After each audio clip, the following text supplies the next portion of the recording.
మీ TV news కి స్వాగతం. చిన్నశంకరంపేట మండలం కేంద్రంలోని స్థానిక నీటిపారుదల శాఖ కార్యాలయంలో ఏర్పాటు చేసిన మీడియా సమావేశంలో డి శ్రీనివాసరెడ్డి మాట్లాడుతూ మండలంలోని కొన్ని పరిశ్రమలు ఎఫ్టీఎల్ బఫర్ జోన్లలో నిర్మాణాలు చేపట్టడం జరిగిందని, వాటికి సంబంధించి నోటీసులు కూడా ఇవ్వడం జరిగిందన్నారు. ఇక ఎవరైనా చెరువుల్లో ఎఫ్టీఎల్ బఫర్ జోన్ల నిర్మాణం చేపడితే వాటిని తొలగించడంతో పాటుగా వారిపై కేసులు నమోదు చేయడం జరుగుతుందని, చెరువుకు సంబంధించిన సికం భూముల్లో ఎవరైనా కబ్జాకు పాల్పడితే వారిపై చట్టపరమైన చర్యలు తీసుకోవడం జరుగుతుందన్నారు. ఇప్పుడు మనము శంకరపేట మండలంలో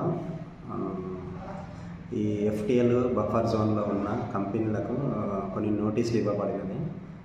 ఎఫ్టీఎల్ బఫర్లలో ఎవరు ఉన్నా కానీ ఏ స్ట్రక్చర్స్ కానీ ఏదైనా ఉన్నా కానీ తీసేపిచ్చేసి ఎట్లుందో అట్లా చెరువులను కాపాడే గురించి కొందరికి కంపెనీలకు నోటీస్ ఇచ్చాము. ఈ పేపర్ డెక్కర్ వాళ్ళకి ఇచ్చాము నోటీసు. ఇంకోటి చెరువు అంబాజీపేట చెరువు ఉంది కదా, స్నాక్ కంపెనీకి ఒకటి ఇచ్చాము. ఇంకోటి కాజాపూర్ దగ్గర కావేరీ వాళ్ళకి ఒకటి ఇచ్చాము.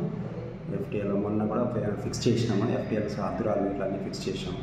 ఇంకోటి ఎదురుగా కూడా కుంట ఉంది, మన ఏం కుంట అది ఆ కుంట గురించి ఎఫ్టీఎల్ సర్వే షీటం కూడా ఫిక్స్ చేసి బోర్డు కూడా నాటించాము రెవెన్యూ వాళ్ళతోటి. ఎదురుగా ఆఫీస్కి సంపేట చివరిలో ఇది మన డెక్కర్ పేపర్ రీసెంట్ కంపెనీలో ఆల్రెడీ అది ఫీడర్ ఛానల్ ఉంది అని చెప్పి ఇచ్చాము. వాళ్ళు ఇంకా రాలేదు, నోటీస్ ఎన్ఓసి తీసుకోమని చెప్పాము. వాళ్ళు ఇంకా రెస్పాండ్ కాలేదు. ఫీడర్ ఛానల్ అంటే వాళ్ళ దాంట్లోనే ఉంది, అది ఎప్పుడో 2014 ముందే ఉండే. దానికి కూడా మేము అది నోటీస్ ఇచ్చాము, రెస్పాండ్ కామని చెప్పి. ఏ పరిశ్రమ సార్ అది? MSN company. దాన్ని కూడా ఇచ్చాము. ఫీడర్ ఛానల్ ఉంది దాంట్లో, దాన్ని కూడా బఫర్ అవన్నీ తీసుకోవాలని చెప్పి అది అప్పుడెప్పుడో చేశారు. దాన్ని కూడా ఇచ్చాము మేము. ఇవన్నీ ఏంటంటే చెరువులు, ఇంకోటి ఏంటంటే ఈ చెరువుల చుట్టూ ల్యాండ్స్ కొనుక్కొని ఈ శంకరపేట మండలంలో మనకు ఆ చెరువు పోవడానికి దారి కూడా లేకుండా అవుతుంది. అది కూడా ఒకటి మేజర్ ఇష్యూ అవుతుంది. ఈ దృష్టికి మా పై ఆఫీసర్లకు కానీ కలెక్టర్ గారి దృష్టికి కానీ తీసుకెళ్దామని అనుకుంటున్నాం.